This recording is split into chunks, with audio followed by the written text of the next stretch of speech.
ever pondered about the optimal method to export pharmaceuticals from the UK to Kenya? In the world of international trade, there's a language of its own called Incoterms. These globally recognized terms govern the responsibilities of buyers and sellers in transactions. For our journey from London to Mombasa, we'll focus on two key Incoterms: FCA, or free carrier, and DDP, delivered duty paid. Each has its own implications and considerations.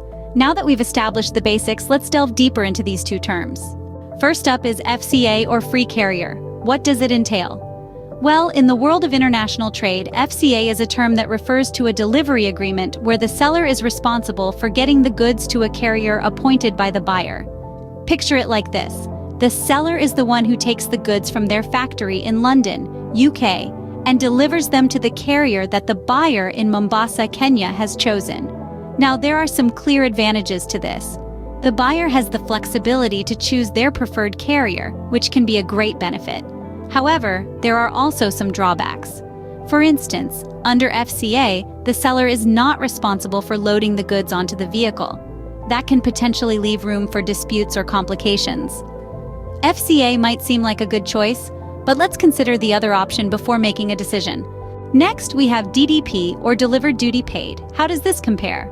Well, DDP is a trade term where the seller assumes all responsibilities and costs associated with transporting goods to the buyer's destination.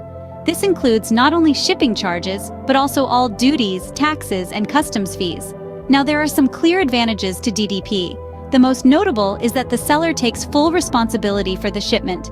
This means the buyer can sit back, relax, and wait for their goods to arrive without having to worry about the nitty-gritty of international shipping. Sounds pretty good, right? However, it's not all sunshine and roses. The flip side to this arrangement is that the seller must navigate the complexities of foreign customs regulations. This can be a daunting task, especially for those unfamiliar with the territory. So, while DDP might appear more comprehensive, it also comes with its own set of challenges. It's a balance of convenience and control with a dash of potential complication. So, between FCA and DDP, which is the better option for exporting pharmaceuticals from the UK to Kenya?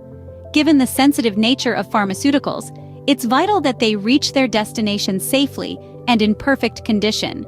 This is where DDP shines. Although it might require a bit more effort from the seller, it provides the buyer with the assurance they need. So there you have it. DDP stands out as the most suitable Incoterm for this particular shipment. But remember, your choice will always depend on the specific circumstances of your trade deal.